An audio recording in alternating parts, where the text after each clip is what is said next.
There's a guilty pleasure in reading about daring heists. But we only ever see them in the movies. Now, for the first time ever, you will witness a gang of real criminal masterminds attempting to pull off the perfect crime.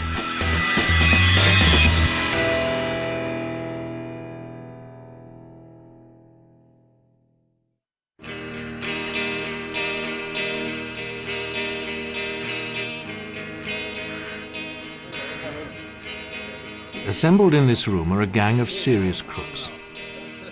They are about to be unleashed on innocent victims. The target this week is worth over £1 million. It is the prototype of the new TVR, the Cigaris. This does 0 to 60 in 3.6 seconds, and it has a top speed of 190 miles per hour. It's the only model in existence. The boss of TVR knows an attempt to steal the car will be made, but has promised not to tell his staff that a heist may take place. Our criminal gang will only have a brief window of opportunity. It's being shown for the first time at the motor show at Earl's Court. Then it's being taken to a former Air Force base outside Ipswich, where it'll be stored overnight and then tested the next day. The challenge for our criminals is simple. They have to nick it and then smuggle it out of the country to Belgium. So let's meet the gang.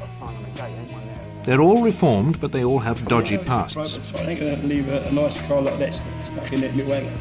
The man at the head of the table is the boss of the gang, Joey Pyle. There'll be some kind of security. A former gangster and boxing promoter, he was involved in crime from an early age. I wasn't drawn into it. I suppose I was born into it. It's a code, and it's something we lived as kids. We just grew up into it. You don't suddenly turn into it. You know what I mean? A man doesn't suddenly become a grass. He is a grass from day one. The older gentleman in the scarf, that's Peter Scott, the former jewel thief who emptied the safes of the rich and famous. What was he like in his heyday? Something as near James Bond as you can get. A little Bondish, you know? A little suave, a little handsome, a little horny, and a little dangerous. The guy with the long hair is computer hacker Matthew Bevan. He's been accused of breaking into the systems of NATO, NASA, the Pentagon, and the Korean and Chinese military. Possibly the single biggest threat to world peace since Adolf Hitler. I mean, how laughable is that, you know? Me, somebody that wouldn't even kill a mosquito, that would take it outside. The man in the glasses is extortionist Arno Funke. It took the German police 6 years to catch him. The prison psychologists registered his IQ at 145. I read many books. I read many books about neurologic problems, psychologic. For example, you see the light, you see the color, but that is not real, that is only in your mind. What I like to do is one straight line, get to the area. We get to the East End, and finally, we've got Terry Smith. He used to be an armed robber. Cash in transit was his speciality. Everyone's got this preconceived notion that committing armed robbery involves violence. It doesn't. Don't have to. It involves the manipulation of fear and terror. And that's the gang. By setting them this challenge, we hope to see how heists are planned and gain an insight into the criminal mind. There's only one rule: they can't use violence. The rest is up to them. Yeah. And of course, I see Terry as the most... Terry's expertise in stopping vehicles. Yes. Now that is a very specialised skill. That's what needed, mate. I think, just off my head straight away, I think, well, naturally, the run up to this airfield out the way would be the ideal. But if we can get an ambulance or a fire engine, we can just stop them under the pretence of there's been an accident or something, and then get them out. And then once they're out, all being well with Channel 4, they're ours. We can't use any violence. That's the main thing. So all we've got to do is stop it. Right, I think if that's the case, then just look as if we're doing what we say, you know, threatening. I think if that's the case, we don't need any specialised ambulances and all that. The technique I would use would be to have a nice big box lorry on the lane. That's it. As he comes past, he overtakes the lorry, but we have another lorry facing it. Yes. So as he comes past, he's too late, it's on him. This one pulls up to his bumper, that one pulls up to him, we come out the undergrowth, we take it. Anybody drive an HGV lorry, a big lorry here? I cannot drive, for example, because all the people here in England drive on the wrong side. That's right, I know. We have an alternative of letting the van get to the base and being put in a hangar. Yeah. And stealing it from a hangar as a pure screwer. At night, can we get into air base? Can we get away? Plan B. That's a second, that's plan B. Yes, I accept that. Plan B. There's one thing to be thinking about with this prototype. Is it going to have a tracker in it? A lot of these modern cars have got that, yes. GPS trackers. You can do something with it if there is a tracker in it. Possibly. Could you find out if there was one, if it's bleeping or... Yeah, I think we can get some radio detection and see what sort of frequencies are coming through. We might be able to get some jamming equipment, maybe. That'd be a better idea. I like myself, I like Terry's playing, I also like Peter's, but I think The meeting ends with Joey Pyle dividing the gang into two. that I can see it. Peter and Terry are to snoop around the Air Force Base. They must decide between Peter's plan of stealing it while it is stored in a hangar, or Terry's idea of stopping it on the way to the airbase. Arno and Matthew are to have a look at the prototype and check out the security at Earl's Court. You make notes of it, we all know what we've got to do. All right?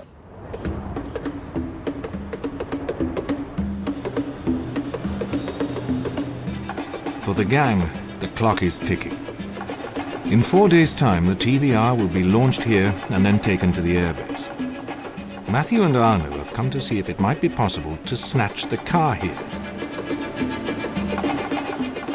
After a few hours looking around, they decide that the number of people milling about and the high level of security make attempting a heist too risky. But they take the opportunity to look for tracking devices on TVRs. And Arno manages to slip backstage to check out the prototype itself.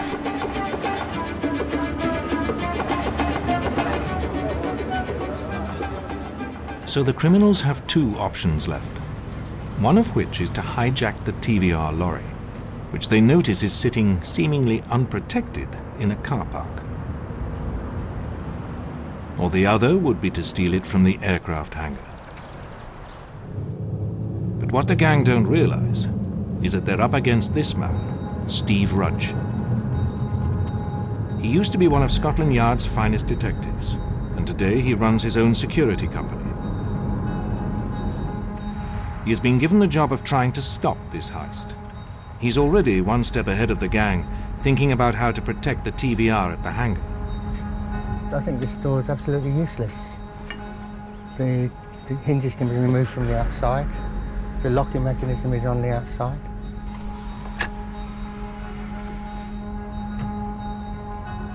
He's a man who has stopped a bank robbery single-handed and was stabbed in the line of duty. A good police officer would make a good criminal because he has to think like one. He has to think ahead of him. When a crime occurs, the policeman then has to think, well, what's the criminal's next move? A good class policeman and a good class criminal likes adrenaline. So it's no different than somebody snowboarding or mountaineering from the adrenaline rush point of view. But I think morally there is a very big, significant difference. I'm taking my risks on behalf of other people. They're taking their risks on behalf of themselves. So he has no intention of making life easy for the criminals in the case of the £1 million car. The TVR prototype, which the gang are trying to steal, is backstage at Earl's Court waiting to be launched. But in 3 days' time, it will be taken to the Air Force Base. RAF Bentwaters Park is 4 square miles of runways and hangars prepared for a communist attack that never came. The front gate still has its military-style defences, but Terry and Peter chance upon the back gate, which, they are delighted to see, is not only wide open, but seemingly unprotected. Where's the lock on it? There's no lock on it, is there? Not even a lock on it. Oh, there's a paddy there. Look. There's no padlock on it. No. That doesn't look disused, so it's not. So they use warehouses then, don't they, these places? It's not entirely unused. But Yeah, isn't it? this is an industrial site, Pete. Yes, I think you're absolutely right. And In anyone fact, can use you it. are right. What? It's an industrial estate. It soon dawns on them that stealing it from the airbase has a drawback, as they have no idea which hangar it's going into. This can be quite difficult because there are so many possibilities. A master thief knows normally where the diamond is or the Rembrandt is, Right. but we're now talking about Guesswork. quite a large fucking area. Yeah. There's a plane in that one. This might be a private flying club here. Can we drive in there? When we drive in there? Yeah, go on, drive in. Yeah. Yeah. What I'm certain of, nobody pays any attention to anybody else. There doesn't appear to be any security aspect. But Peter is concerned about some other inhabitants of Bentwaters Park. Presumably these geese are here overnight. Yeah. They may well have a housing that they go into, but I can tell you that they are, without a doubt, the most effective burglar alarm you'll ever come up against.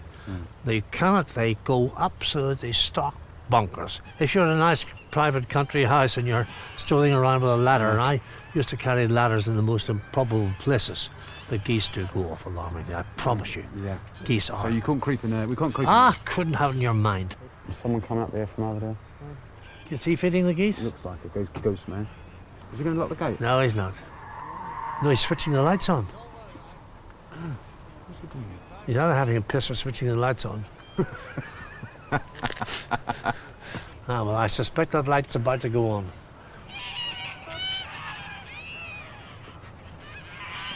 This is the time of the evening I used to get the feel whether it was going to go, whether it was going to go well or not, whether you were going to crack it. You actually felt it right down in your bollocks. Whether you were going to crack it. And it's absolutely amazing. 9 times out of 10, you were correct. You knew it. You felt it. It was in your water. I can imagine a few alarm bells going off, Peter, when we take it. That's what I'm worried about. Their criminal sixth sense hasn't deserted them, because on the other side of the airbase, Steve Rudge has chosen the most secure of the 22 hangars, and inside it, he's laying a trap for them. So what we're going to do is, using infrared, put an invisible wall right across the front, so that anybody breaks that wall, the alarm will trigger. And then what we're going to do is we're going to set up a conventional alarm panel with sirens. So the burglars will think that this is the actual alarm panel and will go straight to where the noise is in an attempt to disable the noise and disable. This alarm panel is a decoy. Destroying it won't stop an alarm signal reaching him remotely. Okay. Steve now feels he's covered all the bases. Earl's Court is already protected. The hangar is now secure. And as for a theft in transit, he knows that TVR has installed a satellite tracking device inside the prototype. There's now devices that you can fit to the vehicle which globally positions it to within a couple of metres. So if the vehicle was stolen, we wouldn't know exactly where it is. This may be a weakness. The tracker will not follow the progress of the prototype's journey. It is only activated once the car is stolen. So until people realize it has gone missing, the criminals have a brief window of opportunity, which Matthew Bevan hopes to exploit. We've got some sniffing equipment here. These basically, we've got a small little bugging device there just to demonstrate how it picks up. He's got himself some tracker detection So you equipment, can see there, those which will allow him to find the TVR tracker and disable it. get the car. And on top of that, he plans to install a tracking device of his own on the lorry that is transporting the prototype, so they'll always know where it is. Yeah. Okay. Only turns itself on when the truck starts moving. Yeah. We can set how many times it tells us where it is. Now, at the moment, it's set for like every 2 minutes. Okay. It'll tell us a position. So on here, Yeah. we've got the current position of where it is. And we wait for it then. You'll be in the Yeah. shed. Exactly So this is the backup thing in We're case getting I in the get shed. stopped or whatever. We but- know exactly what it is. yeah, but This criminal use of technology makes stopping the vehicle in transit a real possibility. So how do you stop a 30-ton lorry in broad daylight without raising suspicions? Well, if anyone would know, Terry would.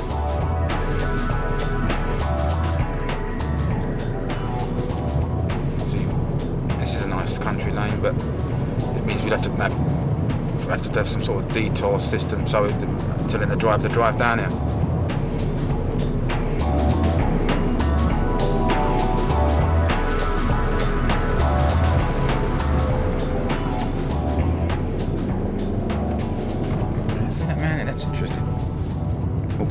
Stop-go sign. Ideas? Working already. We could do that. That would stop here, stop for that. That's a good idea. Because look, there is no one here. Nah, he's got nothing to just... There's one sign there saying roadworks or something, and he's got an hand in his hand saying stop and go. Now that would work. That's simple. That's simplicity. Terry is looking for the perfect place to stop the lorry carrying the TVR. The lack of security at the back gate gives Terry another idea. But sometimes, the way I've worked in the past is you can stop these things more or less at the gate. You can do it there. Again, there's the main gate there. There we go, this is it. Look, see these green dotted lines here? And it's like a road. It goes right through there, there's the Winston Hall. And the back gate's there. Terry seems to plan his crimes like a military operation. And this one is starting to form in his mind. But what made Terry apply his analytical mind to crime? He grew up in Canning Town in the East End, in this house. It doesn't look very much this house, what I lived in here, but at the back of it is a cemetery. And it was like my playground. I call it my Africa.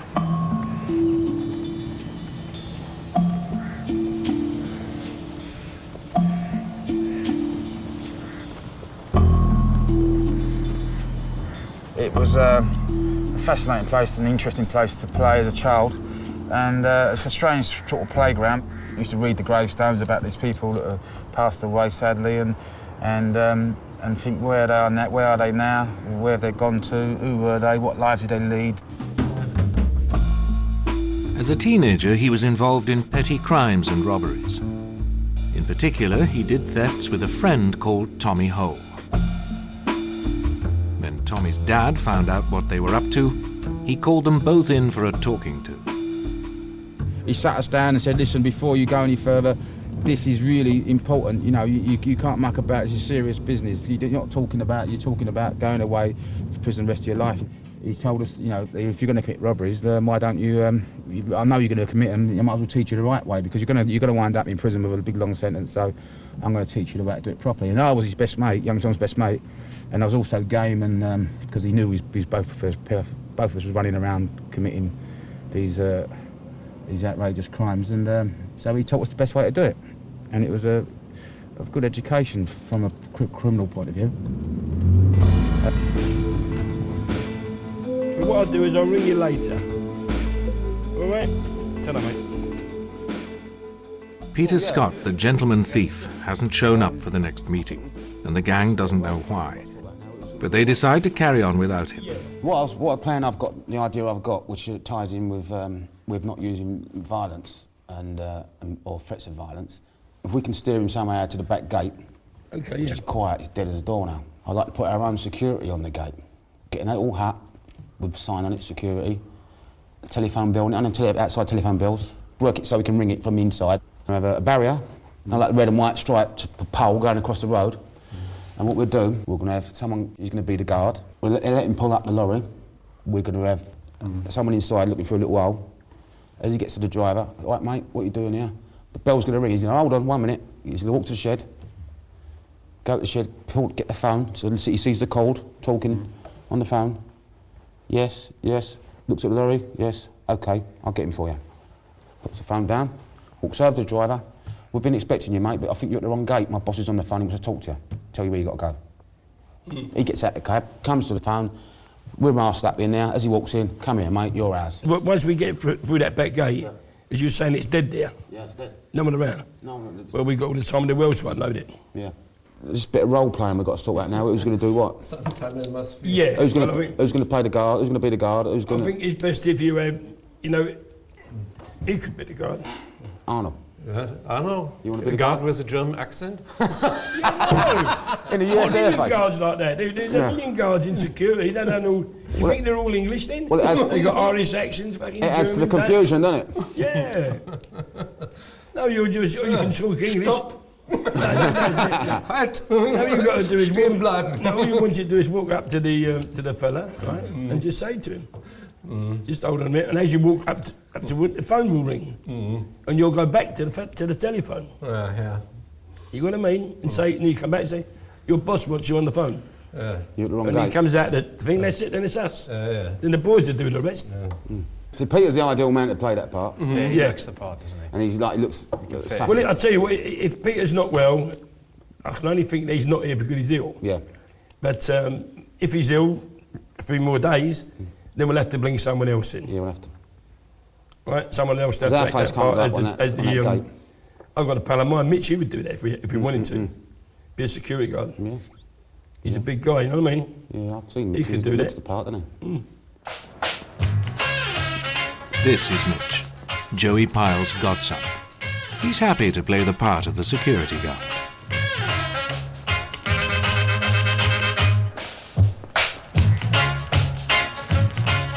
Arno is in charge of buying the security uniform. He's a past master of disguise. He knows that the right hat can create a good impression.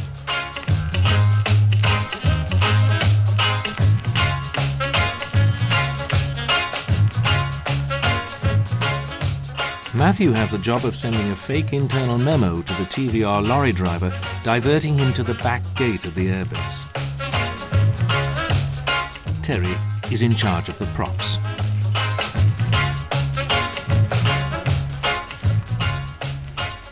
You get things all pristine new and they look a bit false, and you need to create an illusion of like it's got a worn-in, lived-in feel about it, you know?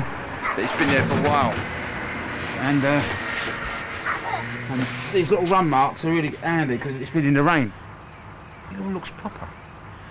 And people look at authority. Look, when you're in a uniform, you've got a uniform on, they listen to you. You're there for a reason. And the way we're going to do it with this uniform and the added effect of the alarm, the bell, the ringing, and oh, it's for you, my boss wants to speak to you. Who can refuse? You've got to go and talk to him. Might say something. Your wife's just having a baby or something, or you know, there might be an accident at home. That's why the boss wants to speak to you. It could be anything. So that's the idea: is to create an illusion of reality. We are not allowed to use threats of violence or use violence in any of these shows. So, which is a bit of a gutter for me because that was really my forte. But so now I've got to use cunning and I've got to use expertise. I've got to use, you know. It is important that we get the driver out at his own volition so he can walk through that barrier into that office, and then we've got him. We'll be on him, grab his arms quickly, he can't do nothing, and I will talk to him like your doctor would, practically. Just say, like, you know, don't worry, we'll be no problems, it's only a small operation, we won't break your leg, just do as you're told, and everything will be okay. Terry's experience in this comes from the 1980s, when he was doing a succession of carefully planned robberies. But eventually the law did catch up with him, and he was sentenced to 15 years in prison.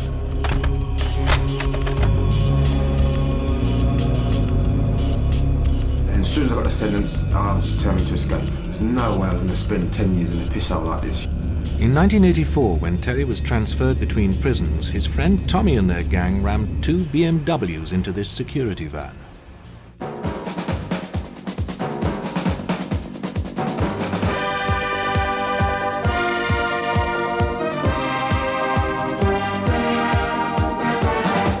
Now this month's photo calls, people you might recognise whom the police would like to interview.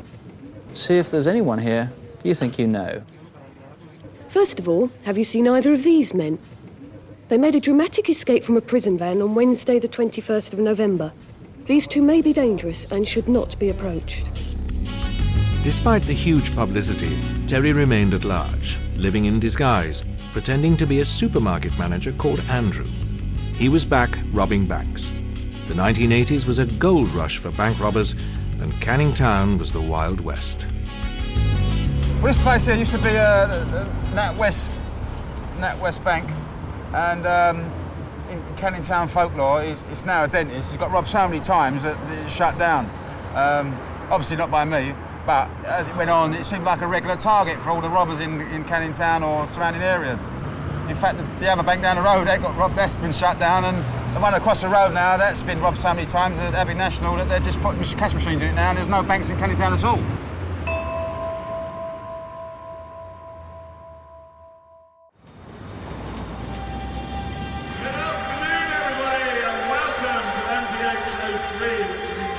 It's the final day of the motor show, and one of the main attractions is on display. No one realizes it is the target of a criminal plot. Tomorrow, it will be taken to the Air Force Base. 4-litre straight six amber bonnet. There is some speculation this will be the fastest car ever. As Arno keeps a lookout, Matthew plants his tracking device on the lorry.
The next day, the £1 million car is being loaded up for its journey. Meanwhile, at the airbase, Steve Rudge is making the final preparations. In reality, if he knew a heist was going to be attempted, he would stay with the prototype throughout its journey. But in this case, he agreed not to take any abnormal precautions. So he relies on the tracking device inside the TVR. After giving his hangar a last check, he leaves. He'll return when the TVR people tell him the prototype is there.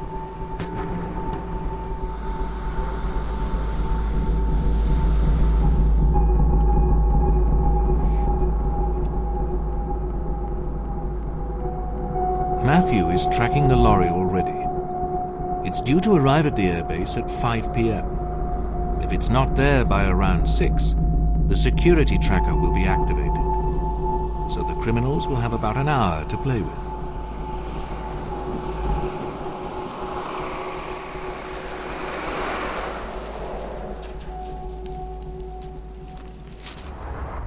The gang brought their props in the back of their own lorry, and in a hotel outside Ipswich, Joey calls them together for a last meeting. The heist is now less than 2 hours away. What about all the props? Where do you put them? Well, the lorry's here. We've got a nice big lorry. I've been and checked all the props. The bell's sweet. We've got the barrier. The barrier, it's real. It looks really well. What I've done, I've got your clipboard, yeah? Yeah. So when the lorry pulls up, you come up with the clipboard. I've got a pen for you, bit of paper on it. First thing you do, look at him, write his number plate down, yeah? Yeah. Then walk up to him and say to him, "What are you doing here, mate? I think you're at the wrong gate. I'm going to do the bell." As soon as you walk up, start talking, I'm going to put the bell on, yeah? Then you go, 1 minute. You come back to answer the phone. Go back to him. That's my governor. He wants to talk to you. You're at the wrong gate. Then when he gets out, comes to the thing, we cop him. That's it, all over. Who's driving the lorry? Arnold's driving the lorry. He knows what he's got to do. We ain't got long to wait now. We better get going because yeah. I'll see you back at the slaughter. Okay then. Right, John. Right, Mitch. Right, before we go. Strength and honour. Strength and honour. Let's go.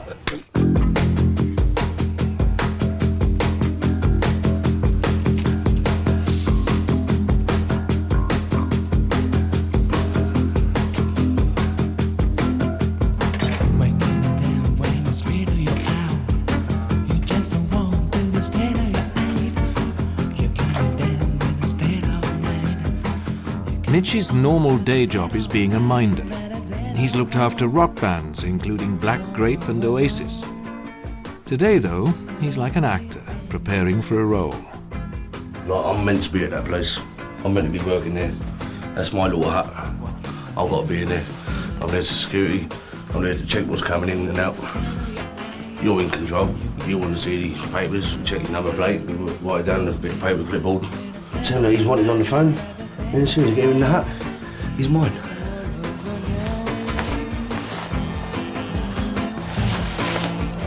Slow down.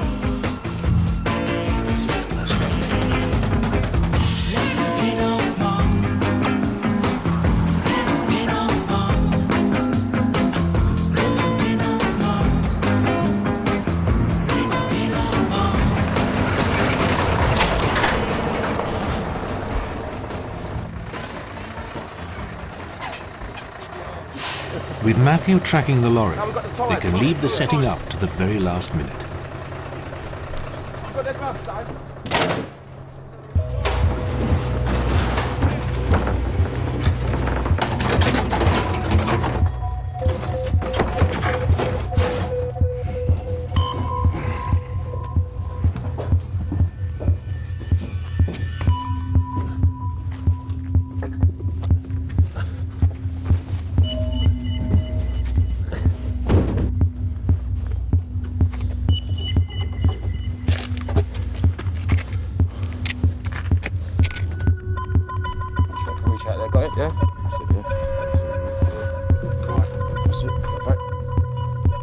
Yeah, it's good. He's going to be there any minute now.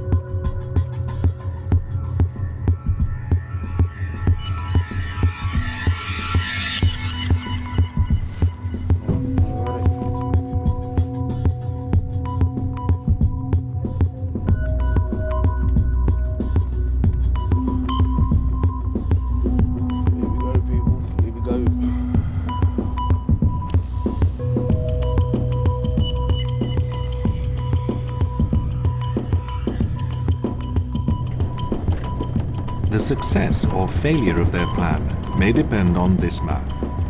Before the lorry left Earl's Court, we concealed a hidden camera in the cab. He has absolutely no knowledge of the heist. As far as he's concerned, he's just delivering the prototype. Will he fall for their fake security?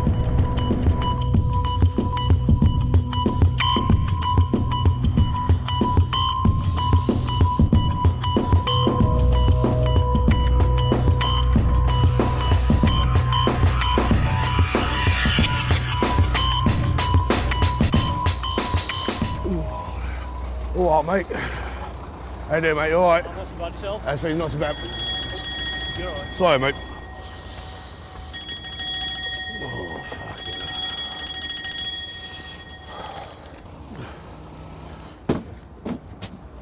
hell. Yeah, hello. Yeah. No, he's at this gate now. All right, I'll give him a call. All right.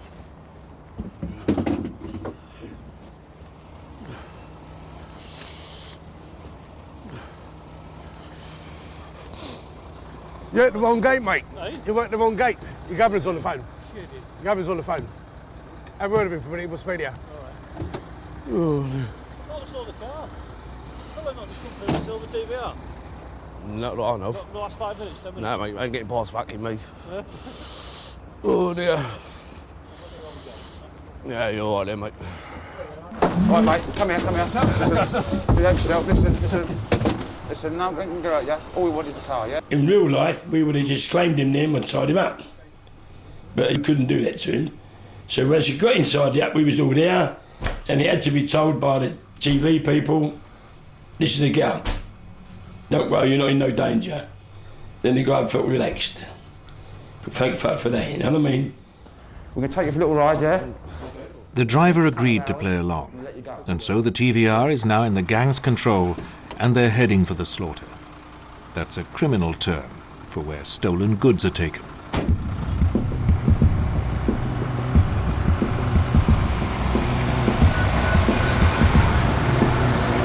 The job's not done yet. Soon the prototype's tracking device will be activated.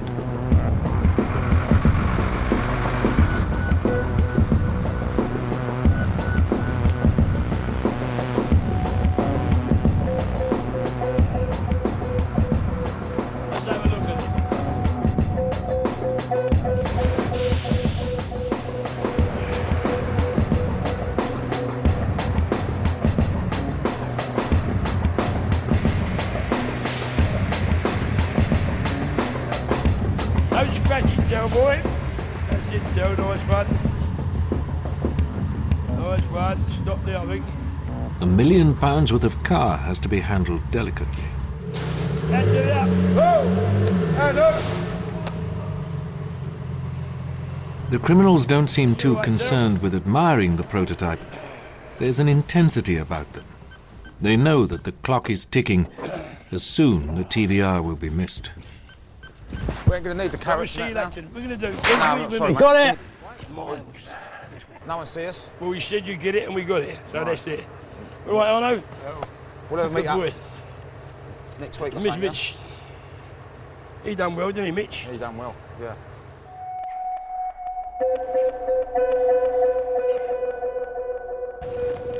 There was little Steve Rudge could have done about the heist. The criminals targeted the lorry before it was delivered into his care. But since he's a man who has solved dozens of such cases, we asked him for his assessment of this heist. It looks like they put a dummy security man, stopped the lorry and took the truck, basically. Rudge's flying squad experience is obvious. He sees evidence all around him. I would take an imprint of these tracks. But something's turned here, and these are not tractor tyre marks. Soon the pieces of the jigsaw seem to be slotting into place. How many? A spotter, a guard, and one for the muscle. So I would be looking for a team of at least 3, one who is capable of driving a heavy goods vehicle. There's too much left behind. There's too much left behind, and what would be done normally now is that we would check the method index, which is a national database of crimes and the way crimes have been done. We will search for crimes where they've used artificial roadblocks, look for crimes where they've impersonated security guards, and try and track through that way till eventually you come down to the person. But there is a very, very strong possibility here that in a live situation that there would be a fingerprint or DNA evidence which would tie straight away to a known criminal. We'll give you a name. You can't beat the police force. I'm not saying you can beat them. Let it be, but what I'm saying is we can do things and not get caught. You know what I mean? Don't tell me every crime that's done in the country, people get caught for it. I don't think so. They didn't say a lot. Didn't say very much at all. Told me they just wanted the car, and if I did as I was told, I wouldn't get hurt. Right. That was about it. Kept my head down, so I couldn't really see very much at all. Okay. Put your head down. Yeah. Shoes? Although initially the driver seems to remember little, Steve Rudge is able to trawl through his memory. They bundled me at the back of the yellow lorry and took me off. What yellow lorry? There was a yellow lorry that they threw me in the back of. Right. What type of lorry? Mercedes. Small one, big one, 7-tonner? 17-tonner. 17. Right, let's go back to these guys. Race, let's start with race. Black, white, Chinese, English. Well, the security guard was white.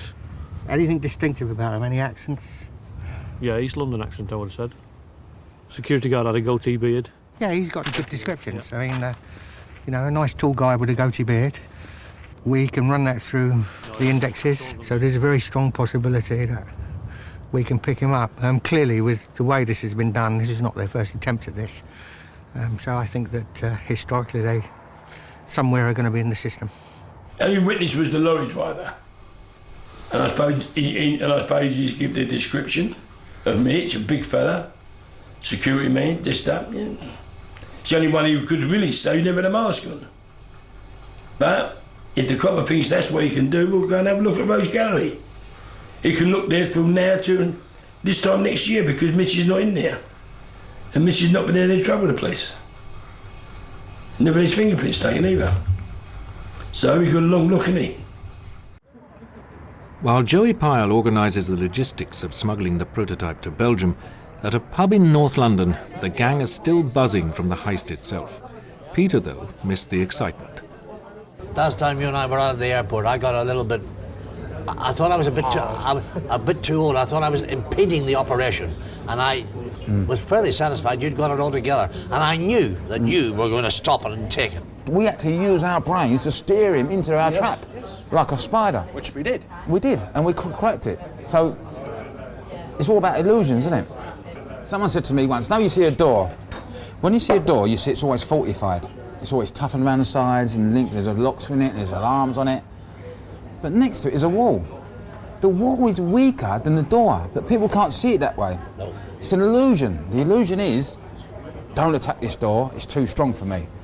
Sod the door, go through the wall. So right. I've done it a few times, right, and it works successful, so many times.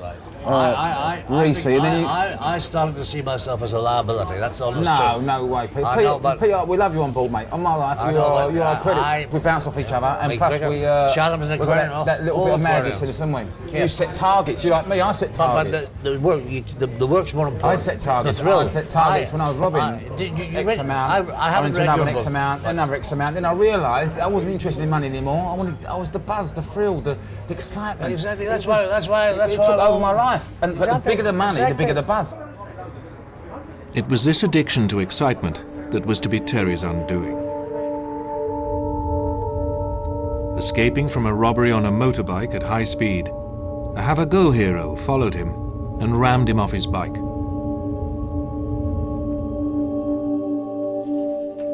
Terry woke up in a hospital bed, his leg almost completely severed.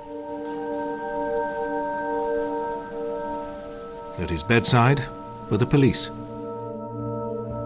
He would spend the next 15 years in prison.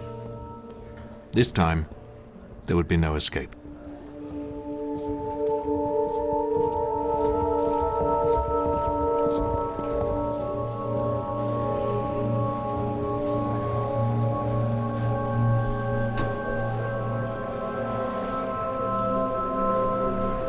Anyone that says prison's easy is talking bollocks. Prison is a nightmare existence at any level. Every cell up and down the land, prisoners come out of their cells in the morning and the first thing they say is to their neighbours or across the road, good morning, how you doing? And it's like you're reassuring everyone everything's okay. Then 3 days later the fella to come up and go, Tell, I said hello to you the other day, why didn't you say, why didn't you acknowledge it? I've been thinking about it, is this ain't wrong? And you just completely forgot to say, acknowledge someone. There's nothing wrong, but he's sat in his cell 3 days thinking about it, thinking, this ain't wrong, I better, because then paranoia leads to, I'm feeling persecuted, is Terry got the hump with me? Oh, I better get a blade. He gets a blade, and if then he's got a blade, he might use it. Prison can work some funny mind games on people.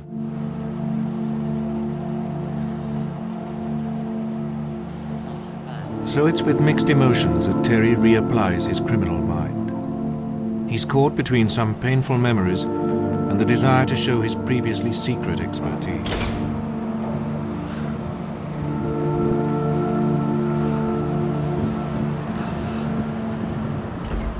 With the TVR in the back, the last challenge will be to get it through customs and over to Belgium.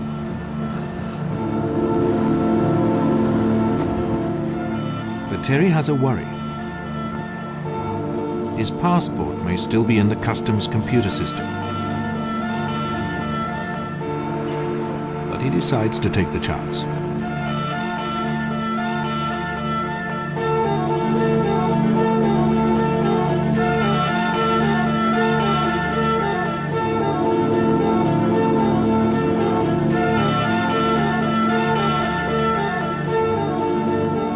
If customs do a random search, they will find a £1 million prototype in the back, and the game will be over.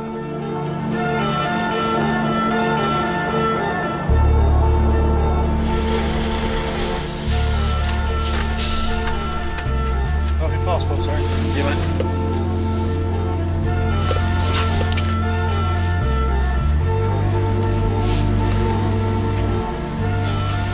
In real life, if the TVR had been stolen, all ports would be on high alert. Hello. Yeah. Who looks at the main deck down to lane 6? There you go, mate. Cheers. See you later. Thanks a lot.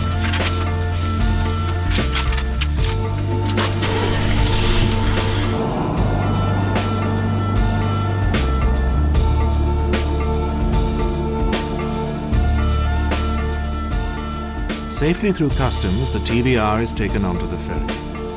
It would then disappear into the clandestine world of the Continental Motor Trader. Once again, the gang seems to have pulled off the perfect crime. But if the buzz of such a heist appears seductive, then take a look at the downside of the adrenaline rush. When Terry looks back on his past, he remembers the brushes with death, the nightmare of prison, and above all, the fate of his best friend and partner in crime, Tommy Hole. Just looking at his photo now, it brings back, a lot of sad memories for me, to be honest with you, because but when he needed help, he didn't have me by his side, and I feel a bit sort of upset about that, because I'd love to have helped him. I'm sure I could have helped him get out of the trough he was in at the time in Parkhurst Prison. They found him hanging, and getting through a long sentence is hard. It's really hard. It ain't easy. You got to be strong all the way. If it wasn't for this man, my daughter wouldn't be alive either. He bust me out of prison. My daughter was born. It's just I owe him so much. I can't repay him now. He's gone. But best I can do is just honour him for the rest of my life and pray for him, really. It's almost just like he's saying to me, "See you later," Till, in the photo. It's like he's waving to me, saying like, "See you later, Captain." Tommy is buried in the East End cemetery where Terry used to play as a kid. All of our gang chose to operate outside the law, and they all, in one way or another, paid a heavy price.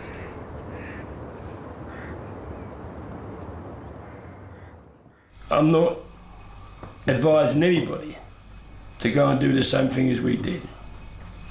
So don't take it as an education. Saying, "Oh, we got away with it, now you can go and do it." No, I'm not saying that. This is entertainment. That's how we think of it. In the end, the gang rather reluctantly returned the prototype to TVR. Steve Rudge has been employed by RAF Bentwaters Park to close the loopholes in their security. And as we said goodbye to Terry, there was a reminder of his past. With our camera team's cars parked outside his house, a police helicopter hovered above. My friends, they might be curious that you're here. They might think it's a gang meeting or something. It's nice to be looked after anyway. At least they're protecting me. Walking down the road with no blade in your hand, Johnny to bed. That's what they say. Truly revealing about the man himself and the princess he served, Paul Burrell, in his own words, on Thursday at 9. Next tonight on Full Wild, Bob's organising his stag night in Dublin. Ben's preparing for his last day on Earth. Teachers coming up.